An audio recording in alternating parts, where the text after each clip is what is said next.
আসসালামু আলাইকুম everyone, welcome to Fatima food store. Tomato তো অনেকভাবেই খেয়েছেন, আমার বিশ্বাস এভাবে কখনো খাননি, আর যদি খেয়ে থাকেন তাহলে রেস্টুরেন্টে খেয়েছেন। আমি এখানে 8টি টমেটো নিয়ে নিয়েছি, এগুলোকে আমি পাতলা পাতলা করে কেটে নিয়েছি। আর দিয়ে দিচ্ছি কয়েক টুকরা রসুন কুচি, আর একটি পেঁয়াজ, ছোট পেঁয়াজ কেটে নিয়েছি, আর 4টা কাঁচামরিচ ছোট ছোট টুকরো করে কেটে দিয়ে দিলাম। এবার চুলোয় একটি প্যান বসিয়ে সামান্য একটু রান্নার সাদা তেল, এর মধ্যে আমি টমেটোটাকে দিয়ে দেব। পুরোটাকে আমি দিয়ে নিলাম। এই পর্যায়ে এর মধ্যে দিয়ে দিচ্ছি হাফ চা চামচ লবণ। লবণটা আপনারা স্বাদ অনুযায়ী দিতে চেষ্টা করবেন। দিয়ে দিচ্ছি সামান্য পরিমাণে হলুদ গুঁড়া আর সামান্য পরিমাণে জিরা গুঁড়া। আরও দিয়ে নিচ্ছি সামান্য পরিমাণে আদা বাটা। এবার আমি এগুলোকে মিক্স করে নেব। পুরোটাকে আমি মিক্স করে নিচ্ছি। এটা খুবই সহজভাবে তৈরি করা যায় এবং কম ঝামেলায় খুব সহজভাবে এটি তৈরি করে নেওয়া যায়। এখনকার আবহাওয়াটা গরম ঠান্ডা, ঠান্ডা জল লেগেই আছে, কিছু খেতে ইচ্ছে করে না, কোনো কিছুই ভালো লাগে না মুখে। এই টমেটোর রেসিপিটা আপনারা করে খেয়ে দেখবেন, মুখের স্বাদ ফিরে আসবে, মাছ মাংসর দরকার হবে না। সবগুলো উপকরণ আমি মিক্স করে নিয়েছি। এ পর্যায়ে আমি ঢেকে দিচ্ছি টমেটোগুলোকে। আবার ঢাকনা তুলে একটু নেড়ে দিচ্ছি,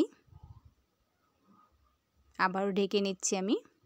এই রেসিপিটা গরম গরম ভাতের সাথে জমে যাবে। দেখুন এ পর্যায়ে আমি ঢাকনা তুলে নিচ্ছি। দেখুন এবার নেড়ে দিচ্ছি, টমেটোগুলো থেকে অনেকটাই পানি ছেড়ে দিয়েছে। এ পর্যায়ে আমি আর ঢাকনা দেব না, ঢাকনা ছাড়াই মিডিয়াম আঁচে এটাকে রান্না করে নেব। পানিটাকে একবারে শুকিয়ে ফেলবো আমি। দেশ ও দেশের বাইরে যে যেখান থেকে আমার ভিডিওটি দেখছেন, আশা করি ভিডিওটি ভালো লাগবে। ভালো লাগলে লাইক শেয়ার কমেন্ট করে নিয়মিত চ্যানেলের সাথে থেকে চ্যানেলটিকে সাবস্ক্রাইব করে রাখবেন, আর পাশে থাকা বেল বাটনটি অন করে দিবেন। দেখুন এটা পানি অনেকটাই টেনে গেছে, টমেটোগুলো রান্না হয়ে গেছে। এ পর্যায়ে আমি এক সাইডে করে নিলাম, আর দিয়ে দিচ্ছি 2টো ডিম ভেঙে এর মধ্যে। এই রেসিপিটা করতে বেশি সময় লাগে না, কিন্তু খেতে দুর্দান্ত হয়। এবার আমি এটাকে একটু নেড়ে নিচ্ছি।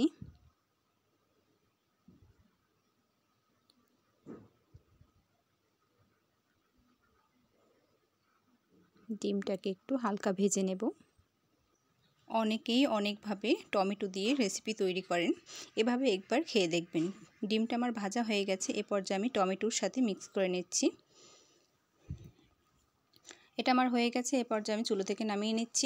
চুলোয় আমি অন্য একটি প্যানে হালকা একটু তেল দিয়ে গরম করে নিয়েছি। এর মধ্যে দিয়ে দিচ্ছি কুচি করা পেঁয়াজ। এটাকে আমি একটু ভেজে নেব। নেড়ে চেড়ে আমি ভেজে নিচ্ছি, হালকা ব্রাউন কালার করে ভেজে নিচ্ছি আমি।